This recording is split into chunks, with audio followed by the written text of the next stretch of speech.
அஸ்ஸலாமு அலைக்கும். தினமணி பத்திரிகையில் வெளிவந்திருக்கும் ஒரு முக்கிய செய்தி. போரை நிறுத்தும் மோடியால் நீட் முறைகேட்டை தடுக்க முடியவில்லை. ராகுல். புதுதில்லி. நீட் தேர்வு முறைகேடு மற்றும் யுஜிசி நடத்தும் நெட் தேர்வு ரத்து செய்யப்பட்டுள்ளது ஆகியவற்றை விமர்சித்த காங்கிரஸ் எம்பி ராகுல், பிரதமர் நரேந்திர மோடி உளவியல் ரீதியாக பலவீனமடைந்துள்ளார் என்று குறிப்பிட்டுள்ளார். புதுதில்லியில் இன்று செய்தியாளர்களை சந்தித்த காங்கிரஸ் எம்பி ராகுல் காந்தி, கல்வி மையங்கள் அனைத்தும் ஆர்எஸ்எஸ் மற்றும் பாஜகவினரால் கைப்பற்றப்பட்டுள்ளது.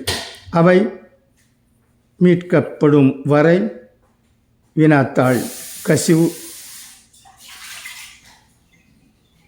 தடுக்கப்படாது என்றார். தொடர்ந்து பேசிய அவர், உக்ரைன், ரஷ்யா, இஸ்ரேல், காசா நாடுகளுக்கு இடையான போரை பிரதமர் நரேந்திர மோடி தடுத்து நிறுத்தியதாக கூறப்படுகிறது. ஆனால் நீட் வினாத்தாள் கசிவதை பிரதமர் மோடியால் தடுக்க முடியவில்லையா அல்லது அவர் அதனை விரும்பவில்லையா என்று ராகுல் கேள்வி எழுப்பியிருக்கிறார். பாரத ஒற்றுமை நடைப்பயணத்தின் போது பலரும் இந்த தேர்வு முறைகேடுகள் குறித்து புகார் அளித்தனர்.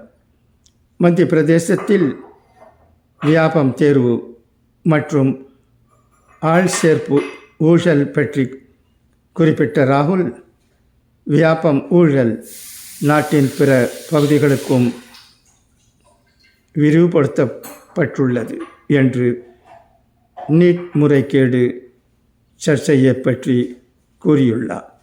எதையும் தன்னிச்சையாக செய்யக்கூடாது. ஒரு தாளுக்கு பொருந்தும் விதிகள் மற்றொன்றுக்கு பொருந்தும்.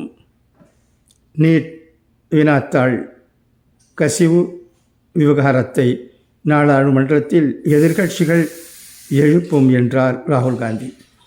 தற்போது நீட் விவகாரம் உச்ச நீதிமன்றத்தில் உள்ளது என்றும் மத்திய கல்வித்துறை அமைச்சகம் நெட் தேர்வினை ரத்து செய்து உத்தரவிட்டு இது தொடர்பாக விசாரிக்க சிபிஐக்கு உத்தரவிட்டுள்ளது குறிப்பிடத்தக்கது.